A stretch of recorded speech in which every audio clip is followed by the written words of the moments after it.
What are you doing in here? Shopping. Try again. I'm here on official business and I'm not a threat to this store. Then maybe you should have thought about that before acting shady. Acting shady?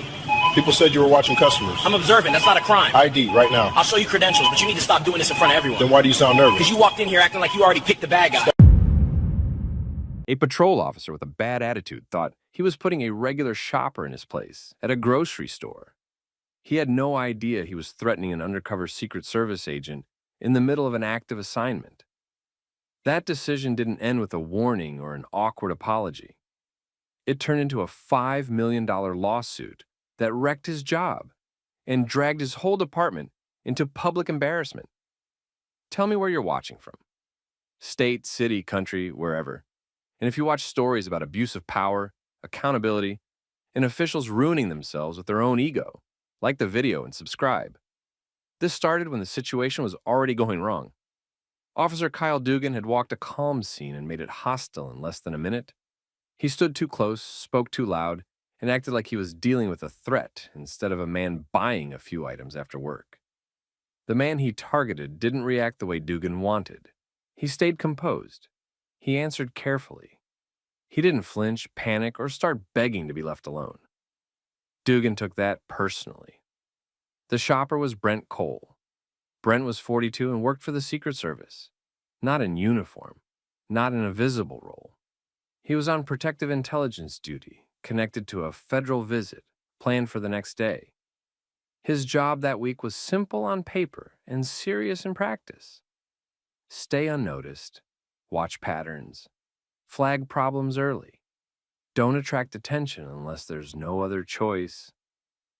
That afternoon, he stopped at a grocery store near the hotel corridor tied to the event route. It was an ordinary stop. Water, coffee, a few snacks, then back out. Nothing dramatic happened until someone decided he looked wrong for the space. Brent had spent years training himself to notice details. Entrances, exits, loitering, changes in behavior. Anybody in that line of work does it automatically. In the wrong setting, that kind of awareness gets misread fast. One customer noticed him scanning the front of the store more than once. Another mentioned that he seemed watchful. By the time the store called local police, the report had already turned into the usual nonsense. A suspicious man, hanging around, watching people, maybe casing the place. No theft, no threats, no disturbance. Just a vague complaint dressed up like public safety. Dugan arrived ready to dominate the scene, not understand it. He came through the front entrance with the kind of body language that says he had already picked the bad guy. The store manager, Nina Patel, pointed out Brent near self-checkout. He had a basket in hand and hadn't raised his voice once. Dugan didn't start with basic questions. He went straight into commands and demands.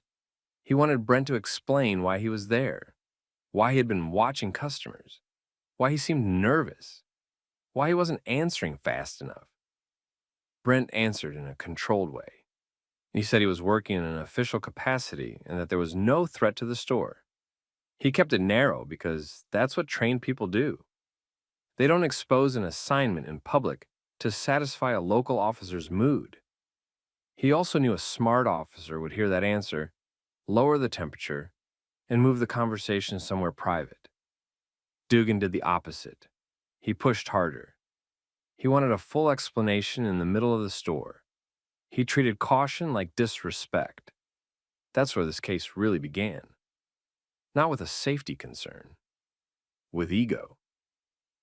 Dugan didn't like that Brent stayed calm and didn't hand him instant submission. Nina Patel saw it too. She stepped in and told Dugan the customer hadn't caused a problem. He hadn't argued with staff. He hadn't stolen anything. He hadn't threatened anyone. Dugan brushed that off like it didn't matter. That detail came back to hurt him later because it showed he wasn't missing facts. He was ignoring them. Brent then gave him a clean way out. He said he was federal law enforcement and could identify himself privately. That should have ended the stop. A competent officer would have moved the contact away from the crowd, verified credentials, and closed it out. Dugan heard the word federal and got more aggressive. He acted like Brent had challenged him instead of trying to resolve the encounter. That shift matters. Once Dugan decided this was about his authority, facts stopped helping. He told Brent to come outside. Brent went with him because making a scene inside a crowded grocery store was the last thing he wanted. A few customers were already watching. One had started recording near the entrance. Nina stayed close enough to see what happened next. Outside, Dugan got sharper and louder. He stood near his patrol unit and pressed Brent again for answers. Brent moved carefully, told him he had official credentials, and presented them in a controlled way. He didn't flash them around. He didn't make a speech. He gave Dugan another chance to do his job properly. Dugan looked at the credentials and rejected them almost immediately. That was the moment everything got expensive. He didn't inspect them like a professional. He dismissed them like a man who had already gone too far to admit he was wrong. He treated real federal identification as fake and started talking like Brent was trying to bluff his way out of trouble. Brent told him calmly that the credentials were legitimate and could be verified. Dugan didn't slow down. He escalated. That's the problem with officers like this. They think confidence equals accuracy. It doesn't. It just makes the mistake louder. Brent kept giving him options. Verify the ID, call a supervisor, contact the number attached to the credentials. Dugan ignored all of it. He reframed the whole encounter around control. In his head, Brent wasn't a federal agent trying to handle the contact professionally. He was a man who needed to be put in place. By then, Dugan had moved past investigation. He was trying to win. People inside the store could see enough through the front windows to know this wasn't normal. The customer recording stayed fixed on the parking lot. Nina watched Dugan's posture change from aggressive to openly confrontational. Brent knew what was coming before anyone else there did. He had seen that pattern before. An insecure officer gets challenged in public, then doubles down because backing off feels worse than being wrong. Dugan made the worst choice available to him. He put his hands on an undercover Secret Service agent and started an unlawful detention. Once Dugan put his hands on Brent, the whole thing moved from bad judgment to a legal problem. He turned Brent towards the patrol unit and told him he was being detained while he sorted out the fake ID issue. That claim had no real basis. Dugan had no evidence the credentials were fake. He had no report of a crime. He had no witness saying Brent had threatened anyone or tried to access a restricted area. He just had his own opinion, and he treated that like probable cause. Brent didn't fight him. He didn't pull away. He told Dugan again that the credentials were real, that this could be verified quickly, and that Dugan needed to slow down. Dugan heard all of that and kept going. He put Brent in handcuffs anyway. That was the first clear Fourth Amendment problem. A detention like that needs facts. Dugan had none worth standing on. Then he made it worse. He searched Brent after cuffing him. Pockets, waistband area, jacket, bag. He said it was for officer safety and investigation. Officers say that all the time when they need cover for a search. They can't justify cleanly. In this case, it looked even worse because Brent had already presented government credentials and had not made a single threatening move. Dugan found a second credential wallet, a government phone, and assignment-related items that should have told any reasonable officer to stop and verify before doing anything else. Instead, Dugan treated every official-looking item as proof that Brent was running a scam. That's how deep he was into his own story. He wasn't reading the facts anymore. He was forcing the facts to fit his ego. Brent stayed measured. That helped him later. He told Dugan the detention was unlawful. He told him the credentials would check out. He told him there were federal supervisors who could confirm his status immediately. Dugan answered the way officers answer when they've decided disrespect is the real offense. He acted like every calm correction was one more reason to tighten control. That part matters because juries and investigators look closely at tone. Dugan wasn't confused. He was offended. Nina Patel had stepped farther outside by then. She still wasn't interfering. She was watching. A customer near the entrance was still recording. Another shopper had started recording from farther out in the lot. Dugan either didn't notice or didn't care. Some officers think Bodycam solves everything for them. It doesn't. It records the mistake, too. Brent then gave Dugan one more practical option. He told him there were direct numbers tied to the credentials, and that Dugan could contact federal supervisors instead of treating the situation like a street arrest. Dugan ignored that and started building a local case that made no sense. He talked about impersonation, obstruction, evasion. None of it fit what had actually happened. That's what happens when an officer starts with the conclusion and works backward. Backup arrived a few minutes later. Officer Lena Brooks came in first. She stepped out and looked at Brent in cuffs, looked at Dugan, then looked at the credentials Dugan had set on the hood of the patrol car. Her reaction was different right away. Not because she was smarter than everyone else, because she was still using her head. She asked Dugan what the underlying offense was. Dugan gave her a rushed version heavy on attitude and light on facts. Suspicious behavior, refusal to cooperate, possible fake federal ID. Brooks didn't look convinced. She picked up one of the credentials, examined it longer than Dugan had, and asked whether dispatch had run any verification. Dugan said he was handling it. That answer was another problem. He wasn't handling it. He was avoiding verification because verification could end his authority over the scene. Brent saw Brooks was more careful and directed his comments toward process. He identified himself again, told her he was on federal assignment, and said a supervisor or duty contact could confirm it immediately. He didn't plead, he didn't posture, he stayed factual. That also mattered later. He gave the department every chance to fix the mistake before it got bigger. Dugan didn't like Brooks slowing things down. He cut in, took control of the conversation again, and told her he believed Brent was bluffing. He had convinced himself that backing off now would make him look weak in front of another officer. That's the part that destroys the departments. Once the scene becomes about saving face, policy stops meaning much. Brooks finally pushed the issue and asked dispatch to run the credential information and contact numbers. Dugan should have done that before the cuffs went on. Instead, it happened after the detention and search were already underway. The response didn't come back instantly, but it came back fast enough to change the whole scene. Dispatch reported that one of the listed contact points connected to a valid federal office. Then the tone on the radio shifted. Shorter responses, more careful language.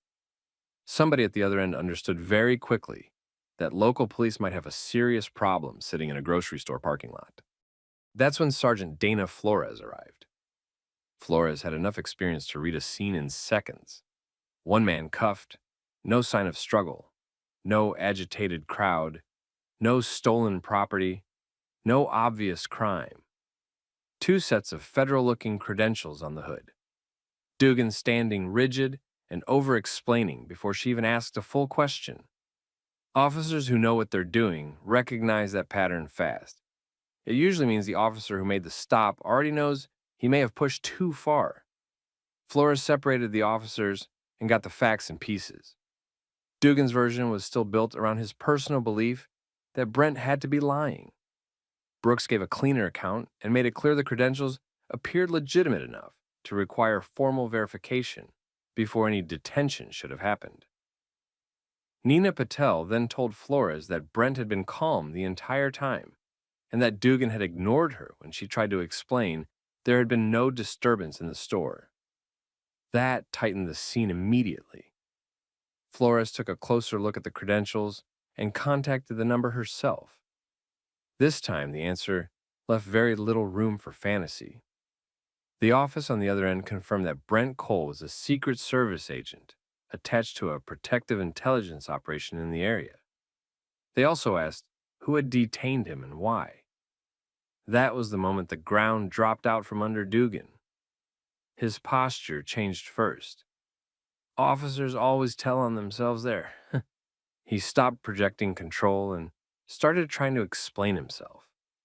Not to Brent, not to the public, to his supervisor. That told the real story. His confidence had never been about certainty. It had been about dominance. And now that a higher authority had entered the picture, it disappeared. Flores ordered the handcuffs removed. Brent was uncuffed in the same parking lot where Dugan had tried to make an example out of him. Nobody on scene said much because there wasn't much to say. The damage had already been done. Brent had been detained without probable cause, searched without a lawful basis, and treated like a criminal after presenting valid federal credentials, on camera, in public, in front of witnesses. Dugan tried to shift into apology mode, but that never works when the facts are this bad. An apology doesn't erase an unlawful detention. It definitely doesn't erase a search. Brent adjusted his jacket, collected himself, and stayed professional. That probably saved the city from an even uglier scene right there. Then he made it clear that the issue is no longer just local. Federal supervisors would be contacted, reports would be preserved, video would matter. Every decision from the first contact forward would be reviewed. At that point, the local department stopped dealing with a grocery store call. It was dealing with exposure. After Brent was released, the issue moved out of the parking lot and into legal review. He didn't argue. He documented everything. Time of the stop. When Dugan first made contact. When the credentials were shown. When the cuffs went on. When the search happened. When the supervisor finally verified who he was. His own supervisors were notified the same day, so the local department already knew this would not stay internal. By that evening, the evidence trail was locked in. Bodycam footage was flagged. Dispatch audio was preserved. Store cameras were pulled. 2 customer videos were already moving around locally. That created a problem for the department fast, because the public could now see the basic facts without waiting for a press release. The first public line from the department framed it as a misunderstanding during a suspicious person investigation. That position didn't last. The footage showed Brent staying calm. It showed Dugan pushing the encounter forward without a clear legal basis. It showed several chances to verify the credentials before using force. He ignored all of them. Brent gave a formal statement through counsel and through his agency. He kept it factual. He stated that Dugan detained him without probable cause, searched him without lawful grounds, and rejected valid federal identification before making any serious effort to confirm it. The video supported that version closely. Then Dugan's history became relevant. Internal reviewers found prior complaints tied to escalation and poor judgment during citizen contacts. Some had been closed with little action. One earlier incident had already drawn a warning about stretching weak suspicion too far. On their own, those records might not have done much. In this case, they made the department look careless. It suggested Dugan had been showing the same pattern for a while, and nobody had stopped him. Internal Affairs opened a full investigation. Command staff did not have room to avoid it. A federal agency was now involved. Civil rights lawyers were watching. Local media had started asking for records. Once investigators lined up Dugan's report against Bodycam, dispatch logs, witness statements, and store video, the weaknesses were obvious. He inflated the suspicion. He described Brent as less cooperative than the footage showed. He tried to justify the detention after the fact. That is where officers usually lose credibility for good. Not only in the moment, on paper too. Brent then filed suit against Dugan in the department. The claims included unlawful detention, unlawful search, battery, civil rights violations, and emotional distress. The strength of the case was not flashy. It was simple. Dugan got a vague call. He approached aggressively. He was told Brent was federal law enforcement. He was shown credentials. He dismissed them. He detained and searched Brent anyway. Only later did a supervisor confirm that Brent had told the truth from the start. That sequence was enough to put the city in serious danger. The city's lawyers understood it early. A jury would not need much help with this one. A calm man identified himself, showed proof, and still got cuffed because an officer decided he had to be lying. Add body cam and witness video, and the city was staring at a very public loss. Discovery made the case worse for the department. Dugan's prior complaints came into play. Training records were reviewed. Supervisors were questioned about whether they had done enough after earlier warnings. The policy manual looked fine on paper. Actual enforcement looked weak. That gap matters in civil cases. Cities pay heavily when bad habits stay on the street long after supervisors should have acted. The Secret Service did not turn it into a public spectacle, but its involvement changed the pressure. Local agencies rely on trust with federal partners. This stop damaged that trust immediately, quietly at first, then across the whole chain. Dugan was placed on leave. That was just the first step. He later tried to defend himself as an officer making a hard call in an uncertain situation. That argument kept falling apart under review. The uncertainty came from his own refusal to verify what was right in front of him. Public reaction moved faster than the internal process. News coverage picked up the case. Civil rights attorneys pointed to the Fourth Amendment issues. Former officers said the same thing in plainer terms. Dugan turned a routine contact into a personal contest, and the city was going to pay for it. That is exactly what happened. Settlement talks became serious once the city saw how exposed it was. Brent had strong evidence, credible witnesses, a clean record, and federal backing. The city had video, prior complaints, and an officer whose judgment looked worse every time the timeline was reviewed. The case ended in a $5 million settlement paid by local taxpayers. Now the department still had to deal with Dugan himself. The lawsuit ended, but Dugan's career didn't survive it. Internal Affairs found that he made an unlawful detention, carried out an unjustified search, ignored valid credentials, and wrote the incident in a way the video did not support. He was fired. Then the state certification board reviewed the case.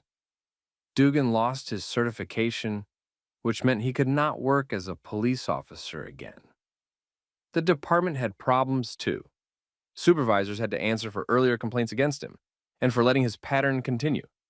The city also had to explain why taxpayers were paying $5 million for one officer's ego. Brent did not go on a media tour. He went back to work. That helped him. He looked professional from start to finish, and the evidence backed him up completely. The case also forced changes.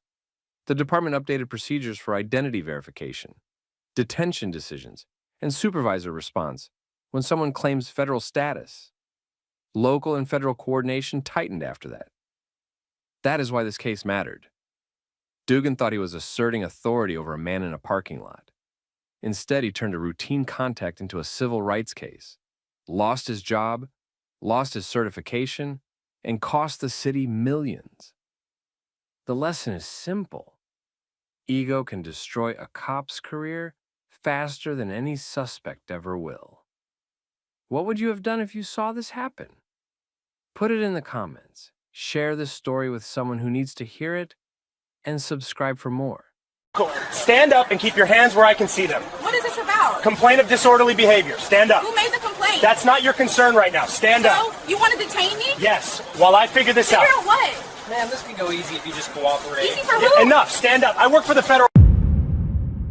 What happens when street cops try to embarrass the exact kind of person who knows every rule they're supposed to follow?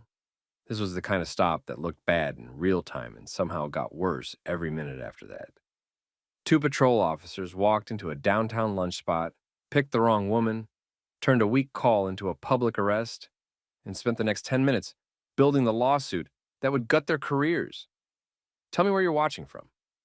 And if you like stories where power trips crash into facts, hit like and subscribe, because this one went all the way from a lunch table to a $20 million settlement. The woman at the center of it was Dana Mercer, 41, federal prosecutor, calm voice, sharp memory, zero interest in performing fear for men who confused a badge with unlimited authority. She wasn't loud, wasn't dramatic, didn't need to be. By the time those officers put hands on her, they were already in deeper trouble than they understood. It started in a business district restaurant a few blocks from the federal courthouse. Lunch rush, lawyers, staffers, consultants. People on tight schedules, eating fast and checking phones. Normal place. Polished, expensive. Quiet enough that everybody noticed when police energy entered the room. Dana had taken a corner table on the patio. She was between hearings. Her briefcase was open beside her chair. A legal pad sat next to her plate. She'd been reviewing notes and answering a work call. That was it. No scene, no disturbance, no threat. Just a black woman in a suit speaking firmly into a phone and flipping through case papers in a place where half the room probably did the same thing every day. Somebody called it in anyway. Not because of a crime. Because she looked suspicious to the kind of person who sees confidence and starts inventing danger around it. Dispatch sent the call as a possible disturbance involving a woman refusing to leave. That was the first problem. The restaurant manager hadn't asked Donna to leave. No employee had reported a conflict. Nobody said she threatened anyone. By the time officers Brett Harlan and Luis Kessler arrived, they weren't responding to facts. They were responding to a vibe. And officers who start with vibes usually end with paperwork they can't defend. Harlan went first. That fit his pattern. He liked taking over scenes fast, talking hard, making people react to him. He stepped onto the patio and locked onto Dana, like he'd already chosen the ending. Kessler stayed half a step behind, doing what weak partners do in moments like that. Watching a bad decision form and deciding not to interrupt it. Harlan told Dana to stand up and keep her hands visible. She looked at him, stayed seated, and asked what this was about. That should have slowed everything down. A competent officer would have explained the complaint, checked with staff, figured out whether there was even a lawful basis to detain her. That didn't happen. Harlan treated the question itself like disrespect. He told her again to stand up. He added that she was being detained while they investigated. Investigated what? That was the obvious question. Dana asked it. He didn't answer it cleanly because he didn't have a clean answer. He mentioned a complaint. He mentioned disorderly behavior. Then he told her to produce identification. Now the whole patio was watching. Dana didn't refuse in the dramatic way officers later claimed in their reports. She did something worse for them. She stayed controlled. She asked whether she was free to leave. She asked what specific crime he believed had occurred. She told him her identification was in her bag and said she was not consenting to any search of it without a lawful basis. That was when Harlan made the stop personal. He leaned in, changed his tone, made it clear this wasn't about solving anything. He wanted submission. Quick, public, obvious. He wanted her on her feet, compliant, smaller than him in front of a room full of strangers. Dana didn't give him that, and officers like Harlan always take that badly. Kessler tried a softer version of the same thing. He told her this could all be easy if she just cooperated. That line shows up in a lot of bad police encounters. It sounds reasonable. It isn't. What it really means is stop asking for your rights and let us control the scene. Dana told him again that she was willing to identify herself, but she wanted to know the legal basis for the detention first. Perfectly fair. Actually smarter than most people manage under pressure. She also told them she worked for the federal government. Harlan smirked at that. Big mistake. He told her everybody claimed to be important when police showed up. He said titles didn't matter on his scene. That little phrase came back later like a hammer, because now he'd said the quiet part out loud. He wasn't checking facts. He was punishing resistance. The restaurant manager, Maya Chen, came out by then. She tried to explain that Dana had done nothing wrong and that nobody from the restaurant had asked for police intervention. Harlan cut her off. Bad move again. He didn't want information. He wanted control of the narrative before facts could ruin it. One customer had already started recording, then another, then another. You could feel the whole thing shift. People stopped pretending this was normal. They could see the officers weren't calming a problem. They were creating one. Dana reached slowly toward her bag and said she was retrieving identification. Harlan grabbed her wrist. That was the moment the stop crossed into a real legal disaster. He later claimed officer safety. Officers always run to that when the video looks ugly. But body cam and witness footage told a cleaner story. She'd moved slowly. She'd announced what she was doing. She was seated. No threat indicators, no weapon claim, no aggressive movement. He just didn't like that she was still acting like an equal participant in the encounter instead of a subject. Dana pulled her arm back and told him not to touch her without cause. Harlan took that as resistance, or pretended to. Hard to tell with men like that. Sometimes they know exactly what they're doing. Sometimes ego blinds them so fast they start believing their own misconduct in real time. He ordered her up from the chair. Kessler moved in. Between them, they pulled her to her feet while she kept saying she was not resisting and wanted a supervisor. People on the patio started objecting. Maya said again there had been no disturbance. One man identified himself as an attorney and told the officers they were making a mistake. Harlan snapped at him to stay out of it. That's another thing officers with fragile authority never understand. Public scenes don't stay private just because they want them to. Once you start dragging a professional woman out of a chair in the middle of lunch, everybody becomes a witness. They turned her, cuffed her, and walked her through the restaurant. That part did the damage nobody at City Hall could later undo. A federal prosecutor, in handcuffs, in front of courthouse staff, private attorneys, restaurant employees, and a row of raised phones. Humiliation like that doesn't disappear because a department writes a defensive report later. It settles into memory, into video, into civil claims, into juries. Outside, Harlan searched her bag. No warrant, no consent, no actual foundation strong enough to survive serious review. He found the identification almost immediately. Federal credentials, not a bluff, not a game. The exact thing she'd been telling them from the start. Kessler saw it first, and that was the first crack. His posture changed. Small but visible. He looked at Harlan, then at the credential, then back at Dana, like his brain had finally caught up to the scene. This wasn't some vague street stop with no consequences. They had just handcuffed a federal prosecutor after ignoring staff, ignoring witnesses, ignoring her explanation, and putting their hands on her without a clean legal basis. A smart officer would have ended it right there. Uncuff. Apologize. Call a supervisor. Start damage control. Harlan wasn't smart in the moments that mattered. He doubled down. He said credentials could be fake. Said they were taking her in until everything checked out. That was pure ego. Desperate ego.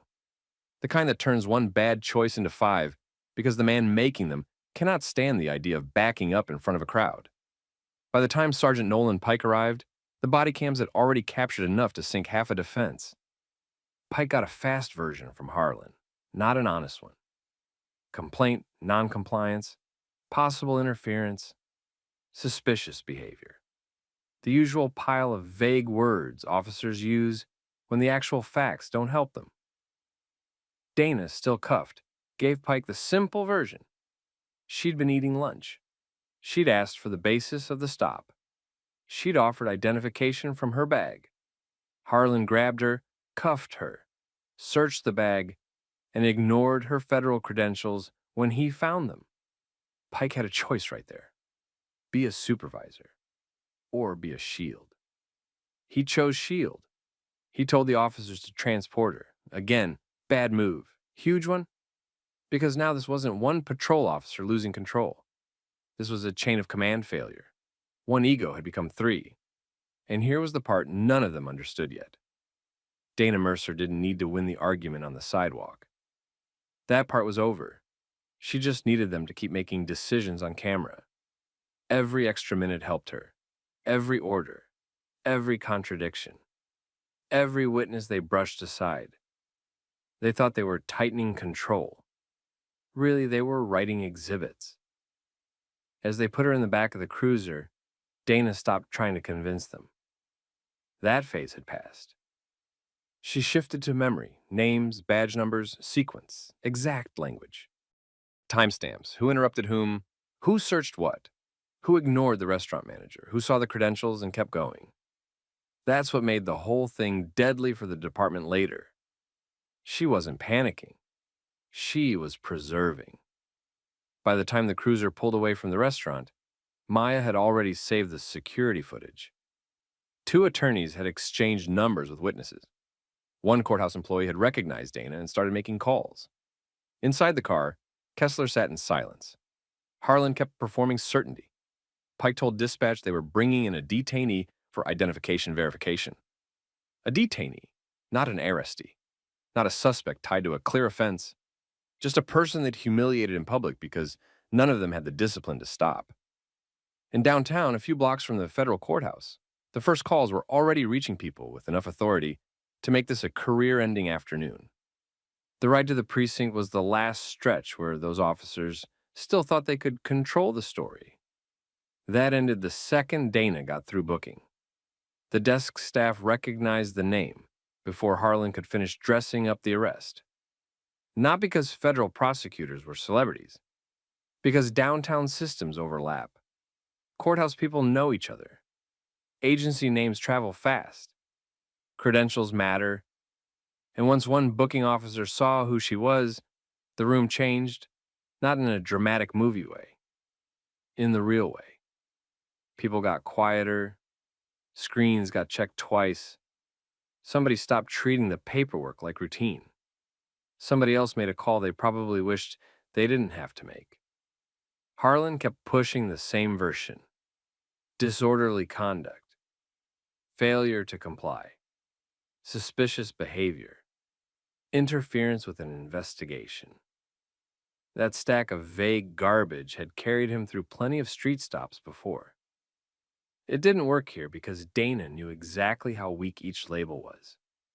She didn't argue like a civilian trying to get out of trouble. She corrected the record like a lawyer building one. She stated the timeline. She identified the lack of probable cause. She flagged the unlawful bag search. She pointed out that the restaurant manager had contradicted the call basis on scene. She noted that the officers found valid federal credentials and kept her in cuffs anyway. Then she asked for their names again, the supervisor's name again, and the Bodycam preservation process. That last part hit hard. Now, the booking people knew what kind of problem had landed on their desk. This wasn't a messy arrest they could clean up with a disorderly citation and a shrug. This was a constitutional claim with witnesses, surveillance, and a plaintiff who understood discovery better than the city attorneys who would later inherit it. Within 30 minutes, phone traffic started moving above the station level. A supervisor from Dana's office called, then another. Then someone from Federal Protective Services started asking why a federal prosecutor had been cuffed on a lunch break over a call nobody could clearly explain. That's when the panic started breaking through the swagger. Kessler felt it first. He stopped talking much, stopped making eye contact, stopped acting like the stop had been clean. People like him always collapse inward when the cover story starts slipping. He'd gone along with Harlan on the sidewalk because that was easy. At the station with forms, names, and internal recordings in play, it didn't feel easy anymore.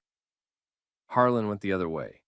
He got louder, more rigid, more convinced that forceful repetition could turn weak facts into strong ones. It couldn't. It just made him look worse. Pike tried to split the difference. He started talking about mistaken identity and officer caution. That didn't help either. The officers hadn't made a reasonable mistake and then corrected it. They'd ignored correction after correction. That's what killed them later. One bad assumption can sometimes survive review. Doubling down after the facts arrive usually can't. Dana was released that evening. No charges, no coherent explanation, no real apology. Just a rushed exit built around damage control. That made things worse. Always does. Because when a department cuffs someone in public, drags them through booking, then quietly lets them go with nothing, It confirms exactly what the plaintiff's lawyer wants a jury to hear. They had power. They used it badly, then they ran out of nerve. Dana didn't go home and try to forget it.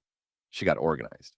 By that night, the preservation letters were drafted, restaurant footage, body cam files, dash cam, dispatch audio, CAD logs, booking video, internal radio traffic, incident reports, supplemental reports, complaint history, training records, supervisory review trail. She and the lawyers who circled around her moved fast because experienced people know departments lose memory when evidence gets expensive. The next morning, the first local story hit. A federal prosecutor had been arrested at lunch after questioning officers about the legal basis for her detention. Witnesses said the restaurant had never asked police to remove her. Video showed officers searching her bag, finding credentials, and still hauling her away. That story exploded because it had everything: public humiliation, weak police logic, clean video, a powerful profession on the receiving end of street-level arrogance. And underneath all that, the question every normal person asks in a case like this: if they did this to someone who knew the law cold, what did they do to everybody else? Then other names started surfacing. A civil rights group dug into complaint records and found Harlan had already collected a reputation inside the department. Not enough to end his career. Enough to show a pattern: aggressive stops, shaky justifications, citizen complaints that went nowhere, supervisors smoothing rough edges instead of addressing the core problem. Same old story. A guy keeps pushing because the system keeps teaching him he can. That turned Dana's case from a bad arrest into a city problem. The lawsuit landed 6 months later, and it was brutal. Not loud, not theatrical, just precise. False arrest, unlawful detention, unlawful search, retaliatory escalation, failure to intervene, supervisory liability, municipal liability tied to ignored warning signs, state law claims on top, emotional distress, reputational harm, professional harm, violation after violation lined up in order. The city tried the usual first move. It asked for patience, promised review, and acted like facts were still developing. That posture lasted until discovery started. Then the wheels came off. Maya Chen gave a clean statement and never wavered. She said Dana had been calm, said the restaurant had not called for removal, said she personally told officers there was no disturbance. That alone hurt them. Then the witness videos came in. Same problem. Dana stayed seated, announced her movement toward the bag, asked basic legal questions. Harlan escalated anyway. Then came the body cams. That was the funeral. Not because body cam always tells the whole truth. It doesn't. Angles miss things. Audio drops. Officers forget to position themselves honestly. But in this case, the recordings were bad enough. You could hear the impatience. You could hear the dismissal when Dana identified herself. You could hear the shift from investigation to punishment. At one point, Harlan practically admitted the stop had become a contest over compliance. That line got replayed in depositions until even the city's lawyers stopped pretending it had an innocent meaning. Kessler sank during deposition. He tried to say Dana made sudden movements. Video undercut that. He tried to say they feared for safety. The scene undercut that. He tried to say they only learned her identity later. The bag search undercut that. Then the lawyers walked him through timestamps, frame by frame. By the end, he looked like what he was, a man who tied himself to a bad officer and discovered too late that loyalty is expensive when the video works. Pike did no better. He claimed he relied on his officers. Fair enough up to a point. Then the plaintiff's team asked why he transported anyway, after hearing the restaurant manager contradict the call bases, and after learning valid federal credentials had already been found. He had no good answer. Supervisors hate that moment. Rank stops helping. It becomes obvious they weren't managing risk. They were protecting their own. The city attorney's office changed tone after that. Quietly at first, then completely. because by then they'd also reviewed internal material the public hadn't seen yet. Prior complaints against Harlan, intervention chances that went nowhere, weak supervisory notes, training acknowledgments that contradicted how the officers behaved. The city could no longer sell this as a split-second misunderstanding. It looked exactly like what it was, a preventable abuse of authority carried out by officers who thought nobody in the moment could hold them to the law. Settlement talks got serious once the damages picture fully opened up. And the damages were big, bigger than people think in these cases. Dana wasn't just embarrassed for 5 minutes on a sidewalk. She was handcuffed in front of legal peers, dragged through a station, treated like a liar after presenting real credentials, and forced into a fight over her professional reputation by people who had no lawful reason to start it.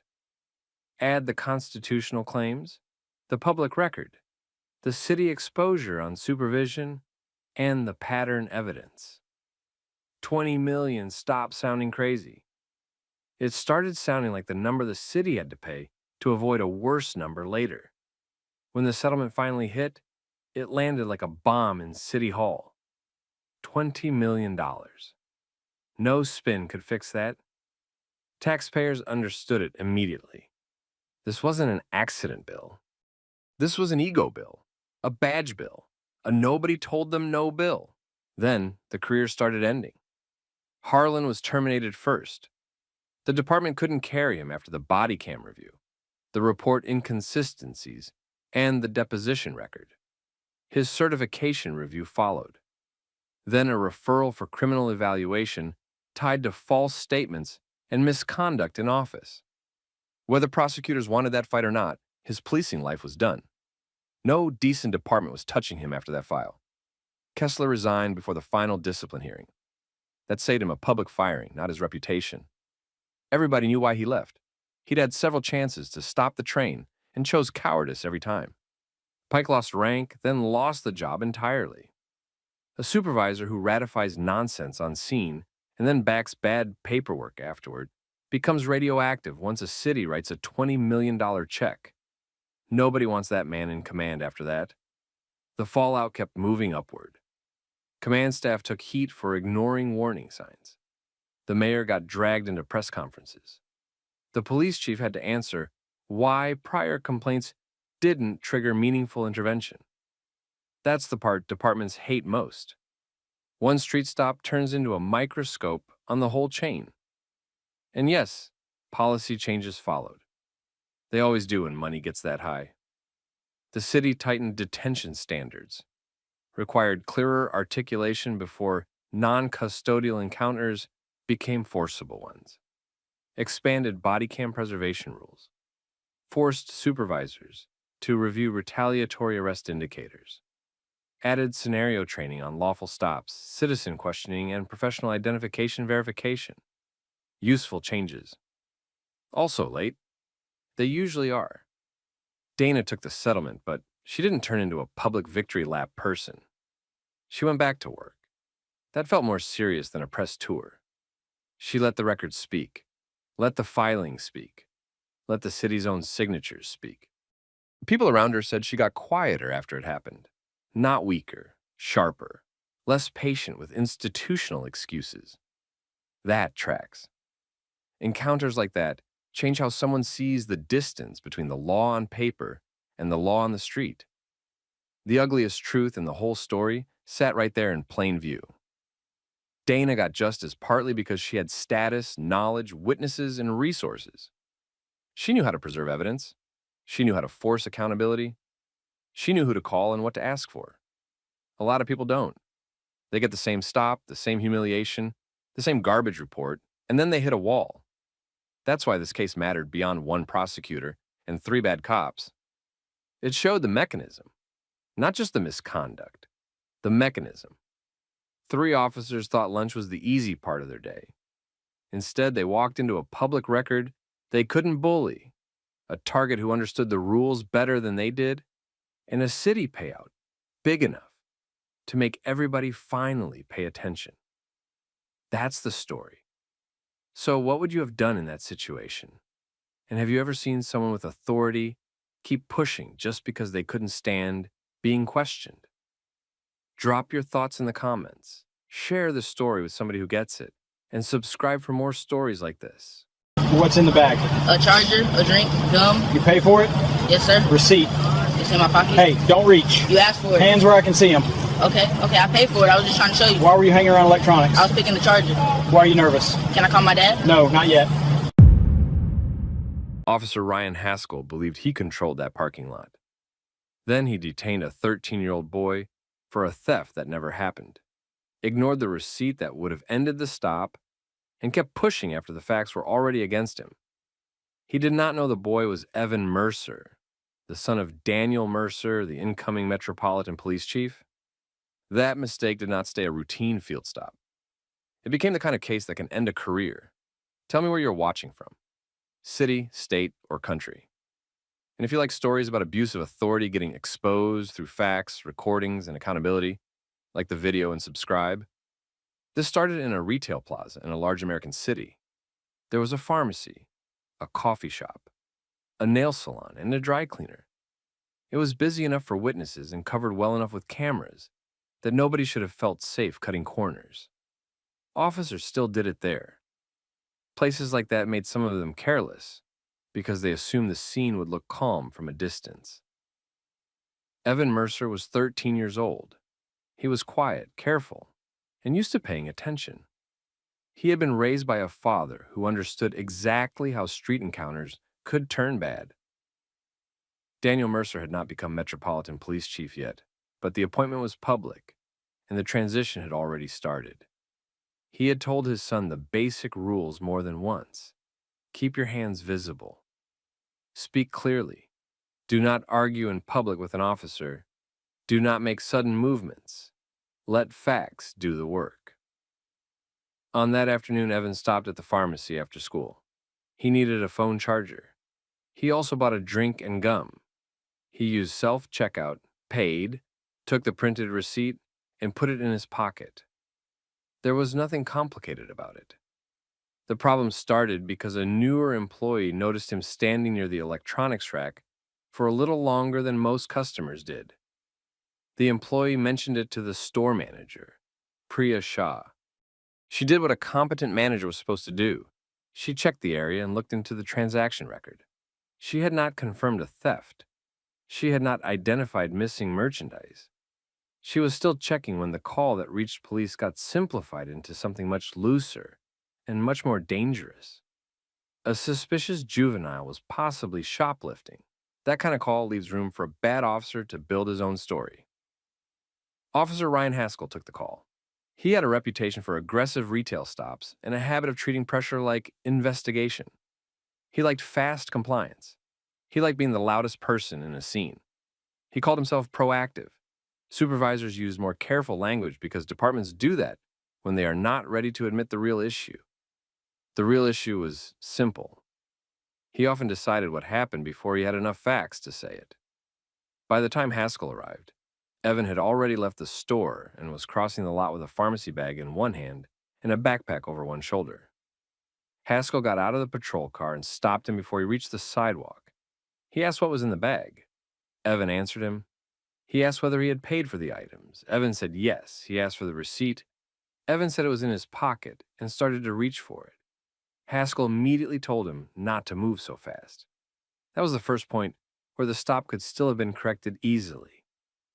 A reasonable officer would have let the boy explain, watched his hands, and verified the purchase. Haskell went the other way. He treated nervousness like guilt. He treated a normal movement toward a receipt like a threat or an excuse. Evan stopped moving and kept his hands visible. He said again that he had paid and that the receipt was in his pocket. Haskell did not slow down. He asked why Evan had been standing near the electronics section. He asked why he was alone. He asked what was in the backpack. He asked why he looked nervous. He kept stacking questions quickly, which is a common tactic when an officer wants control more than clarity. A young person gets rattled. The officer calls that evasive behavior. Then the officer uses the same pressure he created as proof that the stop was justified. Evan stayed respectful. He gave short answers. He did not raise his voice. None of that mattered because Haskell had already settled on the version he wanted. He saw a black boy, a charger, a backpack, and a possible theft call. He filled in the rest on his own. Priya Shah came out of the store when she realized police had stopped the same customer who had just checked out. She tried to explain that there was no confirmed theft. She told Haskell the purchase could be verified through the register. He cut her off and kept his attention on the boy. That decision hurt him later. He had already been offered the easiest way to verify the facts, and he rejected it. Evan again told him the receipt was in his pocket and tried to indicate where it was. Haskell grabbed his arm, turned him toward the patrol car, and told him to stop making it worse. Now other people started paying attention. A woman loading groceries stopped and pulled out her phone. A delivery driver near the coffee shop began recording as well. One of the pharmacy employees stood near the entrance and watched Priya Shah try again to explain that the purchase had likely already been made. Haskell told her to stay back. The pattern was clear by then. Every fact that could have ended the stop was treated like interference. Evan did not resist. He did not pull away. He did not yell. He said he paid for the charger and asked to call his father. Haskell treated that request like defiance. He took control of the backpack and searched it himself. Inside were school papers, a notebook, a pencil case, and gym clothes. There was nothing stolen inside. There was nothing hidden inside. There was no support for the theft claim at all. A competent officer would have ended it there. Haskell shifted to a different justification. He started talking about suspicious behavior and concealment. Officers do that when the original reason for the stop falls apart and they still want to hold the scene. The problem for him was that the facts had already become too clean. A paid purchase, a receipt available, a manager trying to verify the transaction, and an empty backpack as far as stolen goods were concerned. He had nothing solid left. Priya Shah came back out with the transaction record. She had the timestamp and item list. She stated directly that the charger, drink, and gum had been paid for. Haskell still did not release the boy. That was the worst part of the stop. A single bad suspicion can sometimes be explained. Continuing after the evidence clears, the person is where the stop starts looking deliberate. He had been corrected by the store manager, by the purchase record, and by the search results. He still kept a child pinned to a patrol car in public. Then he asked for the boy's full name. Evan gave it. Haskell asked for the father's name. Evan told him Daniel Mercer. Haskell did not take that seriously. He acted like the boy was trying to scare him off with an important name. He called the name into dispatch while keeping Evan in place. Dispatch asked him to repeat it. He repeated it. A few seconds later, they asked him to repeat it again, slower this time. That changed the tone of the stop. Haskell did not understand the full problem yet, but he felt it. The radio lost its casual rhythm. Dispatch became careful. The supervisor's attention came quickly after that. Sergeant Lena Ortiz called him directly and asked whether he had confirmed stolen property. He had not. She asked whether the store manager verified payment. He admitted that she had said the items were paid for. She asked whether the juvenile's parent had been contacted. He said no. She asked whether this boy was being physically detained. His answer was incomplete, which told her enough. Ortiz said she was on her way. By then, the parking lot had gone quiet. The bystanders kept recording. Priya Shah stopped arguing and started watching closely. Evan stayed controlled, but he looked shaken. Haskell still tried to hold the posture of a man in charge, but it was beginning to crack. Dispatch came back once more and told him to hold the scene for a supervisor. That was when the name finally landed with him. Daniel Mercer was not just a random parent. He was the incoming Metropolitan Police Chief. He was the man the department had been talking about for weeks. He was the man who would soon have authority over discipline, command decisions, and internal review. And Officer Ryan Haskell had his 13-year-old son pressed against a patrol car over a theft that had already been disproved. Haskell looked at Evan again. Same school hoodie, same backpack, same pharmacy bag. Nothing about the boy had changed. Only the officer's understanding had changed. And by then, it was far too late. Sergeant Lena Ortiz arrived within minutes. She stepped out and looked at Evan Mercer against the patrol car, looked at the store manager holding the transaction record, and understood the situation fast. Officer Haskell had started with a weak theft suspicion and turned it into a physical detention of a child after the evidence had already moved against him. She asked him one direct question. She wanted to know whether he had confirmed any stolen property. He had not. She asked Priya Shah whether the items had been paid for. Shah told her they had. She showed her the register record with the time, the item list, and the payment. Ortiz then asked whether Evan had been allowed to call a parent. He had not.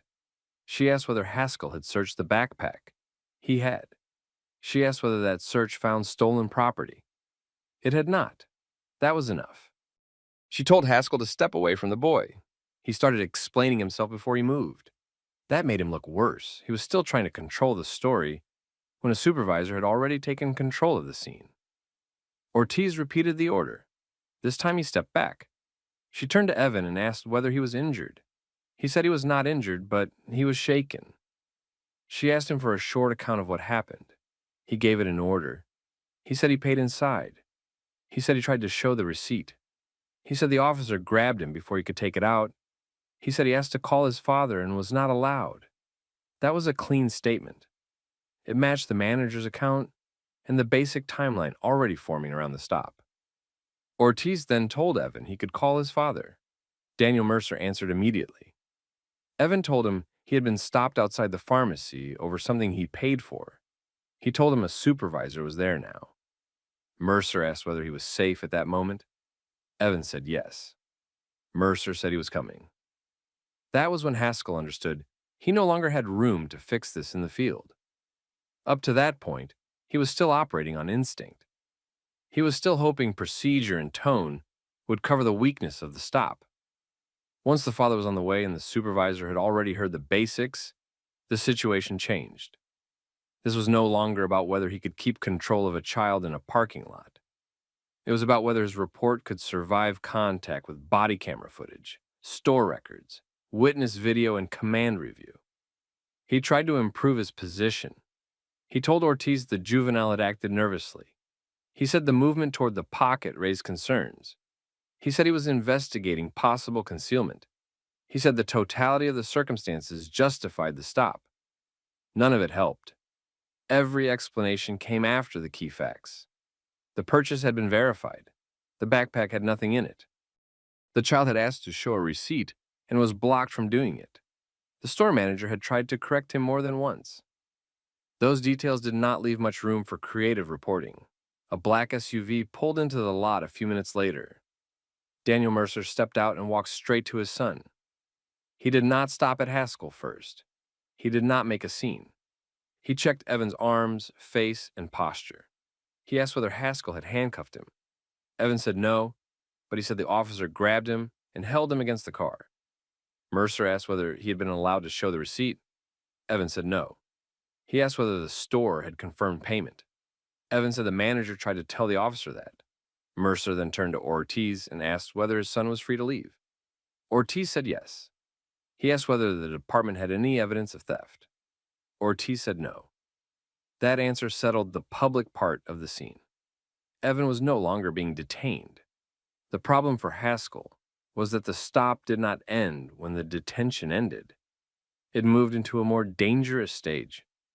Mercer asked Shaw whether the store would preserve all footage and the transaction record. She said yes.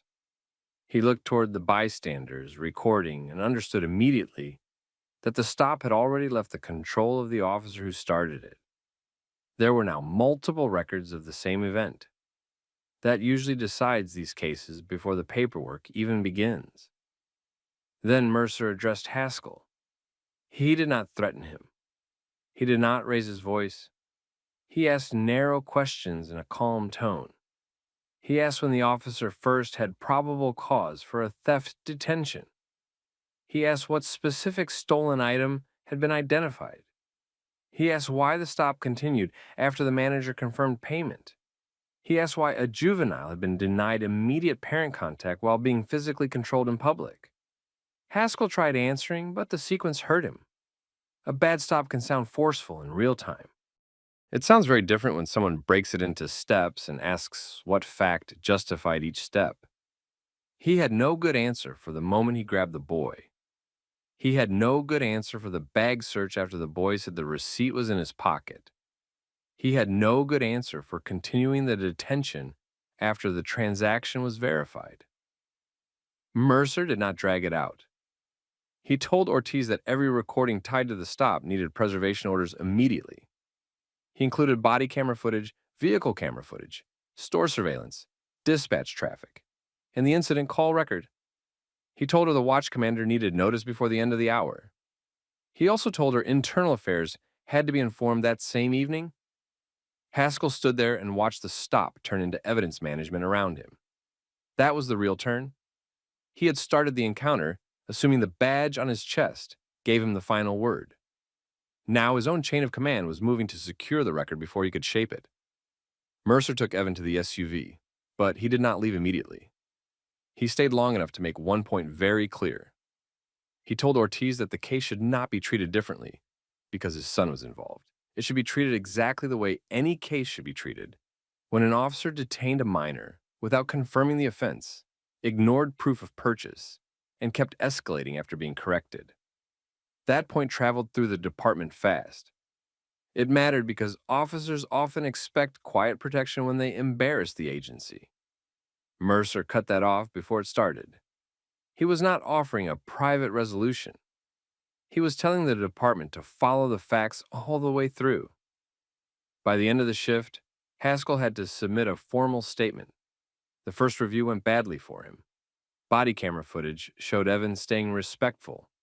It showed him trying to explain the receipt. It showed Priya Shah attempting to verify the purchase. It showed the backpack search producing nothing. It showed Haskell keep physical control after the stop had already lost its basis. The dispatch log hurt him too. It showed when the father's name was run. It showed how the tone changed once the identity became clear. It showed the supervisor arriving before the officer corrected anything on his own. That last part mattered a lot. He could not claim he quickly fixed an honest mistake. The footage showed the opposite. He stayed committed until supervision forced the stop to reverse. Late that night, Haskell got a call from the watch commander telling him he was being placed on administrative leave pending formal review. That is where officers start realizing whether a department is about to protect them or cut them loose. He tried calling people he thought might soften it. A former supervisor, a union contact, another officer who owed him favors. He kept using the same defense. He said it was a retail theft investigation that got politically sensitive because of the family name. That argument sounded better in his head than it did on paper. The family name did not create the misconduct. It just removed his ability to bury it. By the next morning, senior command had reviewed the basic facts. The case was already bigger than one parking lot stop. The first question inside the department was no longer whether Haskell handled one child badly. The first question was how many other stops like this existed in his history that nobody had pulled apart because the family at the center did not have power. That question was dangerous for him, because once a department starts asking it, they do not stop at one report. Once the department opened Officer Haskell's record, the stop in the pharmacy lot stopped looking like one bad decision and started looking like a pattern.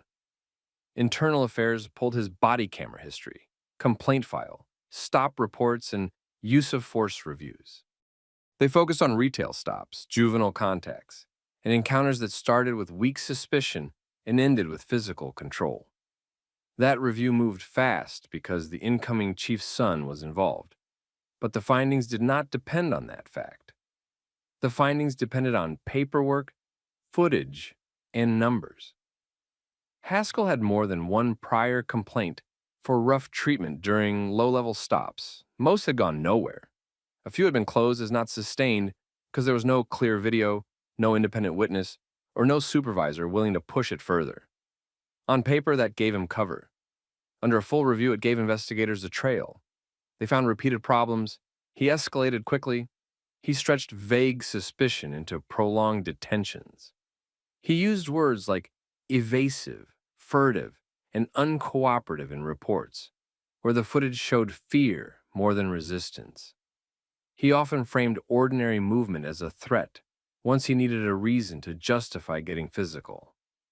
It was the same method again and again. Decide first, build the language later. That review changed the case. Now, the issue is not only what he did to Evan Mercer.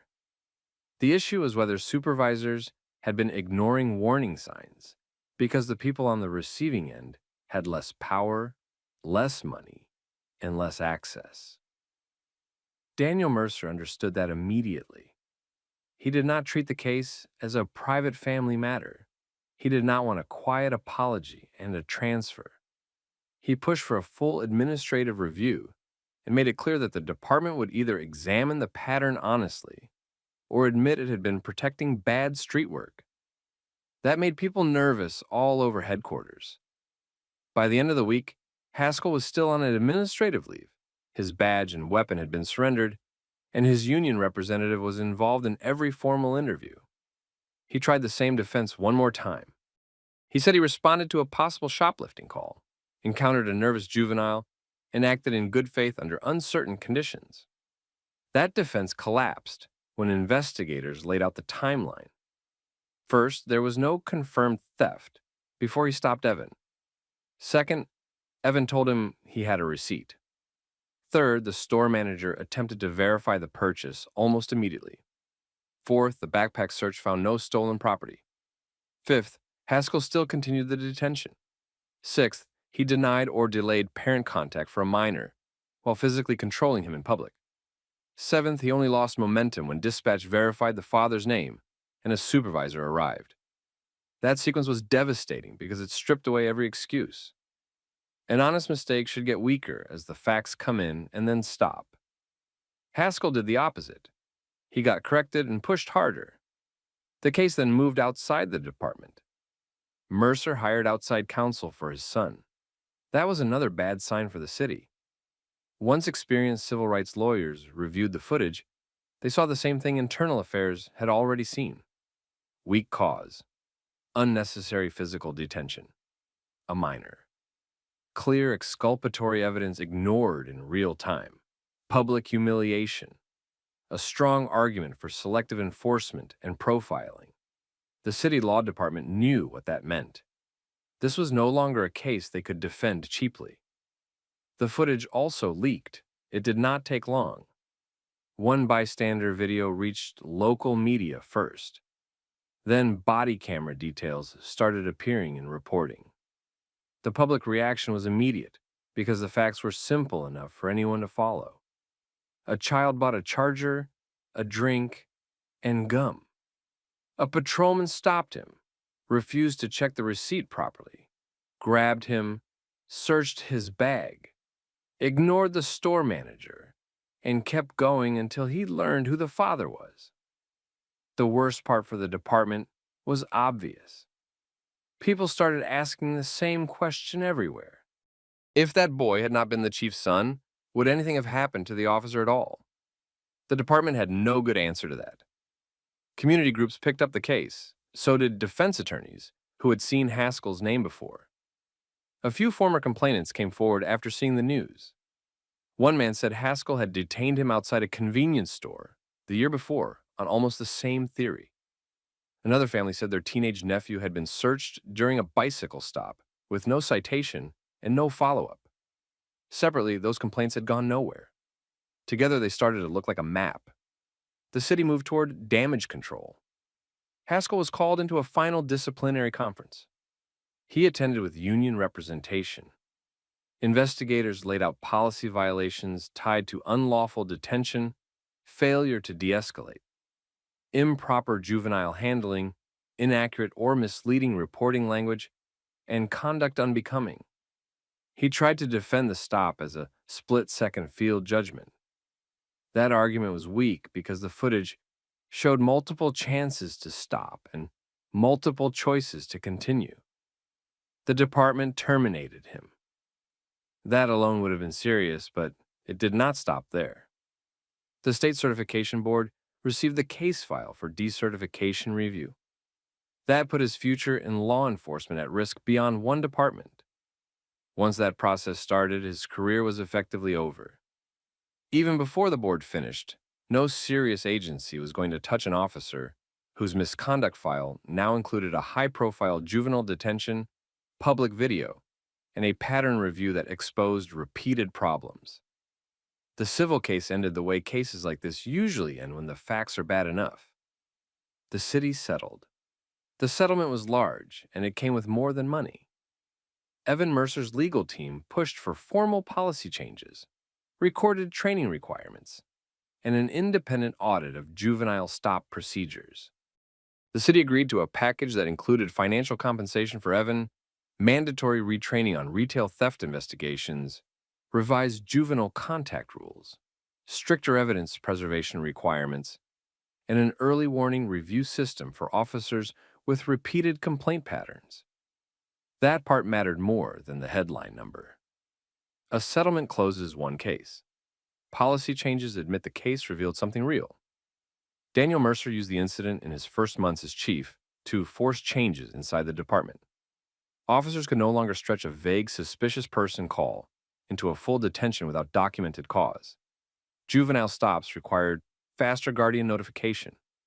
Supervisors had to review body camera footage in any public detention of a minor involving no arrest. Language and reports got more scrutiny, especially the usual vague terms officers use to hide weak facts. Mercer also reopened review standards for repeated low-level complaints that had been ignored because each one looked small on its own. That made enemies for him inside the department, but he did not care. He had seen what happened when a child did everything right and still got treated like a suspect because one patrolman trusted his own assumptions more than facts. Evan recovered, but the stop stayed with him. Not because he had been injured badly, because he learned early what a uniform can do when the wrong person wears it. He also learned something else. Records matter, witnesses matter, procedure matters, calm matters. The truth does not always win in the moment, but it gets stronger when the evidence holds. Officer Haskell thought he was dealing with one nervous kid outside a pharmacy. He was really exposing the way he worked in front of cameras, witnesses, supervisors, lawyers, the city, and the next chief of police. That was the mistake. Not just grabbing the wrong boy. Showing the whole system exactly what he had probably been doing to people who could not fight back. That is why his career collapsed so fast once the review started. The stop was bad. The record behind it was worse. If you have seen a stop like this in real life, say what stood out to you. If you were standing in that parking lot, what would you have done? And if you want more stories like this, subscribe. Both of you stand up and get out, now. What exactly are you detaining us for? Missing A wallet. complaint isn't probable cause. I didn't ask for legal You commentary. need to slow down and verify before you do something Don't stupid. tell me how to do my job. Then do it right. You're being detained. For what facts? Felony theft, possible fraudulent You identification. just made that worse. Stand you are up. interfering. Officer Caleb Daniels thought he controlled that lunchroom. He thought 2 handcuffs, a loud voice, and a theft accusation would settle everything before anyone questioned him. He was wrong. Very wrong. Because the 2 black sisters he grabbed in front of half the restaurant were not random suspects. One was a federal prosecutor. The other was an FBI agent. Daniels didn't know that yet. He just knew they weren't reacting the way he wanted, and that got under his skin fast. Tell me where you're watching from. And if you like stories where arrogant people push too far and get exposed for it, like this video, and subscribe. This happened during a weekday lunch rush in a downtown restaurant near the federal courthouse. Busy room. Lawyers, staffers, business people, people who noticed everything even when they pretended not to. Avery Cole and her younger sister, Nia, had met there for lunch because their schedules almost never matched. Avery was the older sister, 37, assistant U.S. attorney. Precise, calm, hard to shake. She dealt with pressure for a living and didn't waste words. Nia was 34, more reserved, more watchful. She worked for the FBI and was tied to an active matter she couldn't casually explain to a patrol officer in a crowded dining room. That became a problem within minutes. The trouble started with a missing wallet. A woman in the restaurant reported that her wallet was gone after she passed near the front of the room. She said she had bumped into the sisters earlier. That was enough for the manager to panic and call police. No camera check first. No serious attempt to verify anything. Just a quick assumption and a fast call. Daniels arrived ready to make an arrest scene out of it. He walked straight to their table with the manager behind him and told both women to stand up. Not asked, told. Avery looked up, stayed composed, and asked what facts connected them to any theft. Daniels didn't answer that cleanly because he didn't have much. He repeated the order and made it louder. That was the first shift. He wasn't investigating. He was asserting control. Avery didn't match his energy. She said she would comply with lawful instructions, but she wanted the basis for the detention. That should have slowed a decent officer down. It didn't slow Daniels at all. He heard a legal question and treated it like disrespect. He ordered both sisters away from the table and demanded ID. Avery handed hers over first. She had federal credentials because she'd come from court. Daniels looked at them, then looked at her. And instead of stepping back and verifying properly, he started acting like the credentials were suspicious. That told everyone exactly where his head was.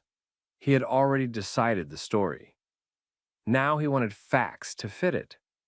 Nia saw it too. She tried to stop it without saying too much. She identified herself in a limited way and told him he needed to verify before doing anything reckless. Daniels didn't like that either. He read restraint as evasiveness. Some officers do that when they've already locked into the wrong theory. By then, people were watching openly. The restaurant had gone quiet in that specific way public places do when everybody knows something is off. Servers slowed down. A couple of diners pulled out phones. The manager stayed close, which made it worse. Nobody wanted to be the one to tell Daniels he was moving too fast. Daniels asked where the wallet was.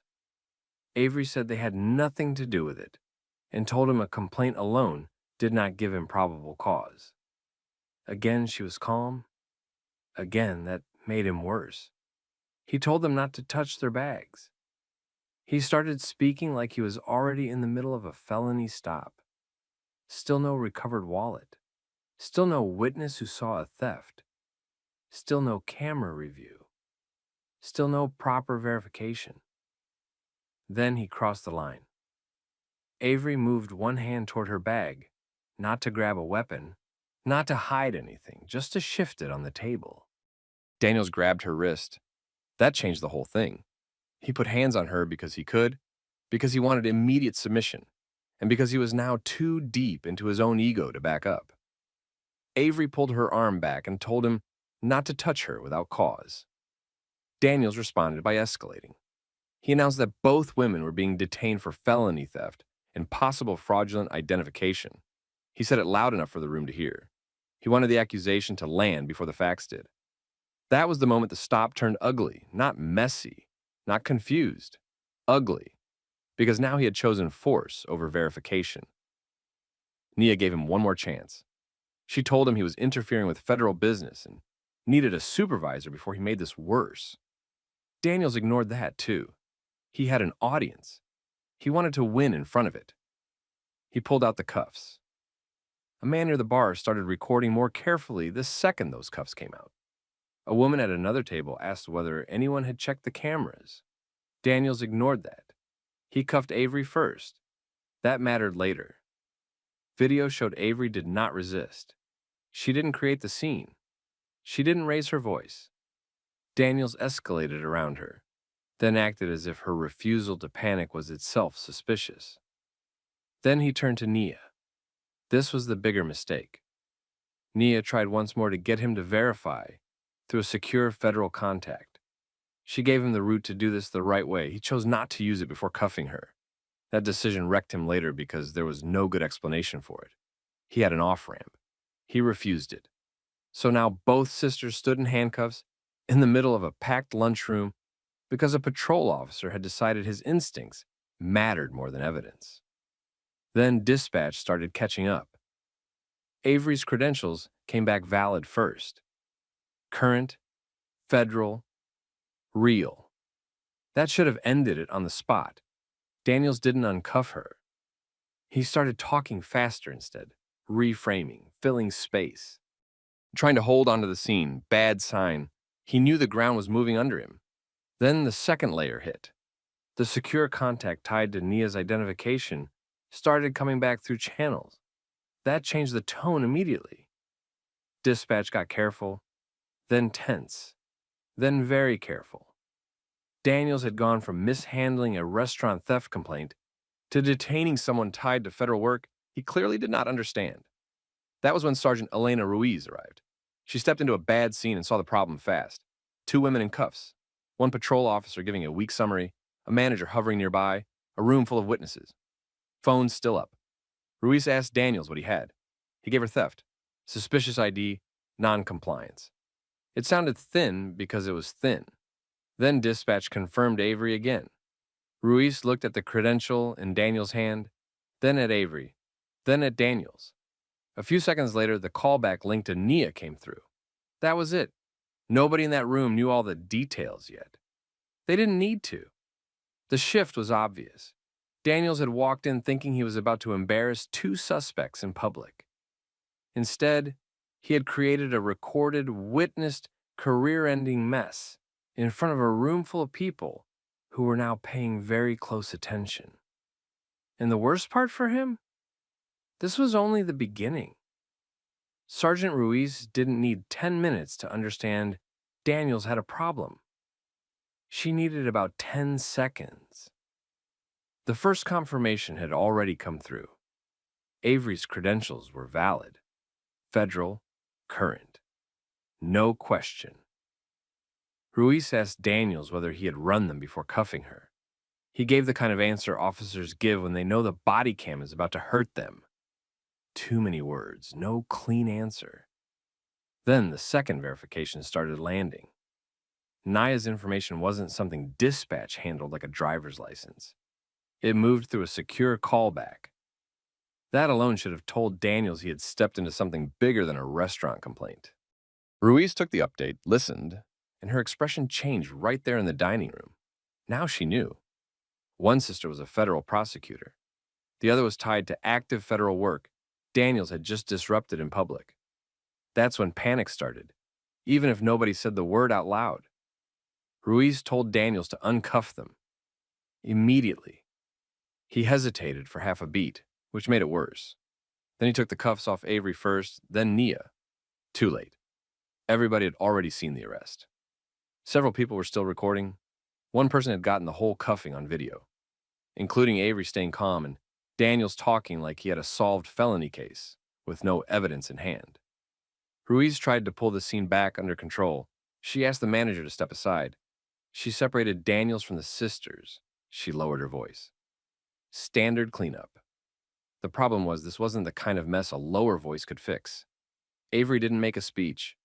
She didn't need to. She asked for Daniels' full name, badge number, and supervisor chain. Then she asked whether Ruiz understood that her unlawful detention had happened in front of a room full of witnesses after she presented valid federal credentials. Straight, cold, precise. Ruiz knew exactly what that meant. Nia was even more direct. She explained that Daniels had ignored multiple chances to verify identity through the proper channel before making physical contact and applying cuffs. She also made clear that the public arrest had created problems beyond embarrassment. Daniels had interfered with federal work he knew nothing about. That wasn't a dramatic line. That was the real damage. The missing wallet claim started falling apart almost immediately. The restaurant manager, who had acted very confident 15 minutes earlier, suddenly had no details. No one had seen the sisters take anything. No wallet had been found on them. No search had produced stolen property. No camera review had been done before police were called to the table. The original complaining customer got nervous too. Her version started shifting once it became obvious the stop had gone sideways. Then staff checked the area near the hostess stand. The wallet had been left under a chair. That detail buried Daniels even deeper, because now the whole thing looked exactly like what it was. A rushed accusation, a manager too eager to believe it, and an officer who skipped every safeguard because two calm black women didn't fit his idea of who belonged there. Ruiz heard that update and knew the department's position just got worse. Daniels tried to save himself. He started talking about suspicious behavior, inconsistent responses, possible concealment. None of it held up. The footage would show what happened. The room had eyes, the phones had timestamps. Dispatch had the verification logs. His body cam had his tone, his decisions, and the moment he chose cuffs before facts. And that's the thing about officers like Daniels. They think authority gives them room to improvise. It does until the record exists. Once the record exists, improvisation turns into evidence. Avery asked for medical documentation of the wrist restraint and requested immediate preservation of all body cam, dispatch audio, CAD logs, restaurant surveillance, and witness information. She was already building the case, while Daniels was still trying to explain himself. That's the difference between somebody who knows the system and somebody who thinks the uniform is the system. Naya took a different track. She stepped aside and made a secure call. Short, controlled. No wasted words. That call changed the stakes again. Within minutes, people above Ruiz started getting notified. Not because anybody wanted drama, because they had to know that a local patrol officer had publicly detained someone connected to a federal matter after ignoring a verification route. Ruiz asked Avery whether she wanted EMS. Avery said she wanted documentation. She wanted names. She wanted incident numbers. She wanted a copy request placed on every recording before anything disappeared by accident or on purpose. Smart move. Too many people calm down after the cuffs come off. That's how departments survive these cases. They count on embarrassment fading into exhaustion. Avery wasn't built like that. She knew the apology phase means nothing if the paper trail doesn't lock in first. The lunch crowd had fully turned by then. At first, people watched like it was another police scene. Now they were whispering about Daniels. A man in a suit told Ruiz he had video from the first command at the table. A woman near the back said she recorded the moment Avery handed over her credentials. Another diner said Daniels never asked anyone to check cameras before he grabbed her. Bit by bit, the witnesses got sharper because now they understood what they had seen. The manager tried apologizing. Wrong timing, empty words. Avery barely acknowledged it. She knew where the real liability sat. The manager helped start it. Daniels turned it into a legal disaster. Then Internal Affairs got the first alert. Not a full investigation yet. Just the early call no officer wants attached to his name. Unlawful detention concern. Federal credential issue. Public recording. Possible bias exposure. Ruiz heard the call, answered carefully, and kept looking at Daniels like she already knew he'd be impossible to defend. He looked smaller now. Not sorry. Smaller. That happens when the performance dies. Without the audience fear, without the force, without the assumption that everyone will just accept his version, Daniels had nothing strong left. Just bad judgment and a growing stack of evidence. Avery and Nia left the restaurant without rushing. That mattered too. They didn't storm out. They didn't rant. They let the scene sit on Daniels exactly as he had made it. Outside, the next phase started. Avery called the U.S. Attorney's office and reported the detention. Clean summary. Time, place, officer, witnesses, credentials shown, cuffs applied after verification was available. No emotion in the language. Just facts. That's how serious people make damage travel. Nia's side moved faster and quieter. Once her chain knew what happened, The concern wasn't optics, it was exposure. A public detention can blow attention onto patterns, locations, routines, faces. Daniels had no clue what kind of risk he'd created because he never stopped long enough to ask whether maybe he didn't know enough. By late afternoon, the first video hit social media. No fancy caption needed. Just the clip. Daniels at the table. Daniels refusing to slow down. Daniels putting cuffs on a calm woman in a blazer while diners stared. Then another clip. Then another. By evening, local reporters were calling the department. That was the point of no return. Because now it wasn't Daniels versus two women. He thought he could overpower in a restaurant. Now it was Daniels versus video, witnesses, dispatch records, federal confirmation, and two sisters who actually understood how to make the system answer for what it did. And he still hadn't seen the worst part yet. By the next morning, the department had lost control of the story. The video was everywhere locally. Then it jumped wider. Not because it was loud, because it was clear. People could see Daniels arrive hot, skip basic verification, grab Avery, ignore warnings, and cuff both sisters like he was proud of it. That kind of footage kills the usual excuses before they even get drafted. The department first tried the standard line. Active investigation. Limited facts. No further comment. That didn't hold. Too many facts were already out. Avery's credentials had been confirmed on scene. The wallet had been found in the restaurant. No stolen property had been recovered from either sister. Witnesses were already talking. One of them was a law student. Another was a litigation paralegal. Bad room for a cop to freelance in. Avery moved first. She filed preservation notices fast. Bodycam, dashcam, dispatch audio, CAD logs, restaurant surveillance, officer notes, supervisor communications, incident report drafts.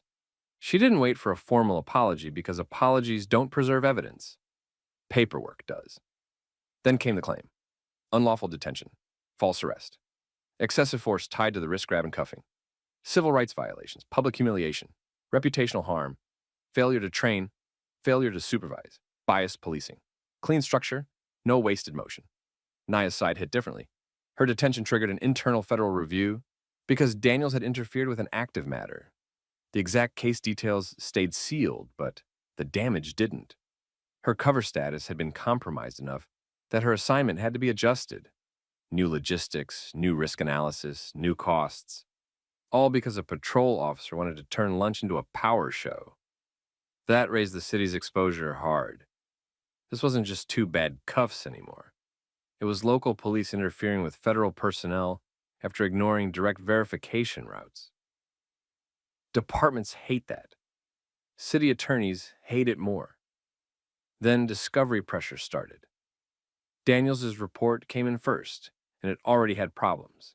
He padded it, claimed suspicious movements, claimed inconsistent answers, claimed officer safety concerns in a packed lunchroom where video showed two seated women and no actual threat. Classic mistake. He wrote for cover, not accuracy. Then the body cam got pulled. Bad move for him. Worse than bad. It showed Avery asking the legal basis for the detention. It showed Daniels refusing to answer clearly. It showed him treating valid federal credentials like props in a story he'd already written in his head. It showed Nia trying to get him to verify through the right channel. It showed him cuff first and think later. That ended the misunderstanding defense. Then Internal Affairs found something else. Daniels had prior complaints, not enough by themselves to end him earlier. Enough to make this one look less like a one-time mistake and more like a pattern people had ignored. Citizens had accused him before of escalating fast, talking down to people, and treating basic questions as defiance. A couple of complaints had gone nowhere. One had led to counseling. That history came back now and hit the department too, because once you keep a guy like that on the street, his next mess becomes partly yours. The city tried to settle quietly. Avery didn't go public with every detail right away. Smart. She let the record build first. Let the city see the problem clearly. Let Daniels' own report and footage fight each other. That's how you break resistance in these cases. You don't argue and the evidence can do the work. Nia stayed even quieter, but her presence behind the scenes mattered. Federal contacts were now paying attention to a local department that had embarrassed itself on camera and compromised protected work. That pressure wasn't public at first. It didn't need to be. It was there. A few weeks later, the department announced Daniels had been placed on leave. Nobody was impressed. Leave is what departments do when they're hoping the public gets distracted. This time, it didn't work. Reporters kept pulling on it. More witness video came out. The restaurant staff changed their story 3 different ways. The woman who lost the wallet admitted she never actually saw either sister take anything. She had assumed. That word showed up a lot. Assumed. The manager assumed. Daniels assumed. Funny how assumption keeps landing on the same kind of people. Then the hammer dropped. Daniels was fired. The department said he violated detention protocol, failed to properly verify identification, made an arrest without sufficient probable cause, and gave inaccurate justifications afterward. That language was careful, but the message was simple. He cooked his own career. It didn't end there. The state certification board opened review. Once the Bodycam and internal findings were in, his law enforcement certification went with it. That mattered more than the firing. A fired officer can sometimes hop departments. Decertification shuts more doors. Then the civil case settled. The amount stayed partly confidential, but enough came out to make the point. The city paid, a lot. Avery received damages tied to unlawful detention, reputational harm, and civil rights violations. Nia's side included the operational disruption her arrest created. The restaurant and management company got pulled in too and paid their share after their own rush-to-judgment failures became impossible to deny. That's what arrogance costs when there's video. The policy fallout came next. The department rolled out mandatory supervisor approval before escalating fraud or theft complaints involving credential disputes in low-evidence public settings. They changed verification procedures for government identification. They expanded bias review triggers when probable cause depended mostly on assumption and demeanor. They tightened preservation rules for body cam and public complaint incidents. None of that came from conscience. It came from damage. Avery went back to work. That part mattered. She didn't become a public mascot. She didn't build a media career off it. She went back to doing her job, which in some ways made the whole story hit harder.